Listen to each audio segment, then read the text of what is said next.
চন্দননগরের Russian বধূ নিয়ে চাঞ্চল্য, সুপ্রিম কোর্টের নির্দেশে লুক আউট নোটিশ।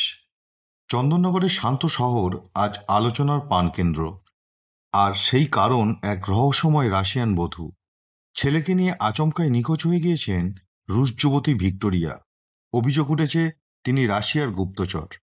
সৈকত বসু চন্দননগর পুর নিগমের 14 নম্বর ওয়ার্ডের বাসিন্দা। ভিক্টোরিয়ার সঙ্গে দ্বিতীয়বার বিবাহ বন্ধনে আবদ্ধ হন। তাদের 5 বছরের একটি পুত্র সন্তানও রয়েছে। সন্তানকে ফিরে পেতে সৈকত সুপ্রিম কোর্টের দ্বারস্থ হয়েছেন। স্থানীয় সূত্রে জানা গেছে, সৈকত বহু বছর বিদেশে ছিলেন, তথ্য প্রযুক্তি ক্ষেত্রে কর্মরত। রাশিয়া থেকে ভিক্টোরিয়াকে বিয়ে করে এনে কিছুদিন চন্দননগরে বসবাস করতেন, কিন্তু একবার হঠাৎ করেই স্ত্রী পরিবারকে ভারতীয় দূতাবাস টেনে নিয়ে যায়। পরই সৈকতের সন্দেহ ভিক্টোরিয়া একজন রাশিয়ান গুপ্তচর। এই বিস্ফোরক অভিযোগ তুলে তিনি আদালতের দ্বারস্থ হয়েছেন। প্রতিবেশীরা কেউ কিছু আঁচ করতে পারেননি, সকলেই অবাক এমন অভিযোগে।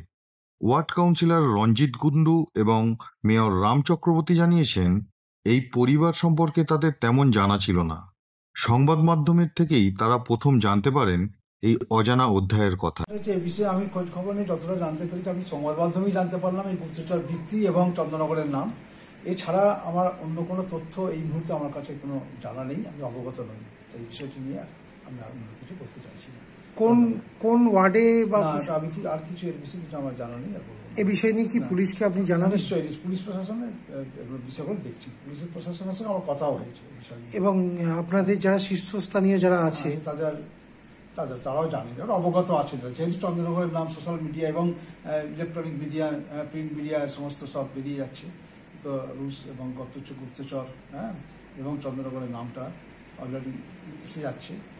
তাই আমরা মনে করি এটা ওই মাধ্যমেই যাদের এই সংবাদ সংগ্রহ করার বা গুপ্তচর বৃত্তি যারা করছেন তাদেরকে ধরার যে এগুলো আছে, সেই যে প্ল্যাটফর্মগুলো আছে, তারাই বিষয়টা নিয়ে নিশ্চয়ই দেখবেন, আগামী দিন তার সত্যতা যাচাই করবেন, উদ্ধার হবে, এটাই আমরা চাই। এরকম কোনো যুবকের সন্ধান কি আপনি জানেন? সৈকত বসু